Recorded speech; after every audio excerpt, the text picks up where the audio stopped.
দাদু মরে গেছে? আমাকে যে বললো মাল আনতে, এখন মরে গেল। তাহলে এখন এই মালটা কি করবো? না বাবা, এখন মাল দিলে হবে না, এখন ঠাকুমাকে সান্ত্বনা দিতে হবে দেখছি। যাই মা, ঠাকুমাকে একটা সান্ত্বনা দিয়ে আসি। দাদু, দাদু, আমারও ভাতার মরে গেল রে। কি ভাতার বলছি না, এটা তো আমার দাদু হয়। মাল লাগে নেশা হয়ে গেছে দেখছি। আমার দাদু মরে গেল রে।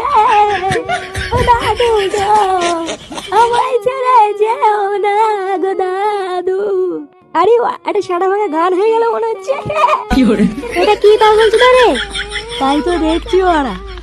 একটা কথা আমার মাথায় কিছুতেই ঢুকছে না। কি কথা? আচ্ছা, দাদু মরেছে ল্যাংচার, কিন্তু ফুটো কাঁদছে কেন? তা ঠিকই বলেছিস, আমার তো মাথায় কিছু ঢুকছে না।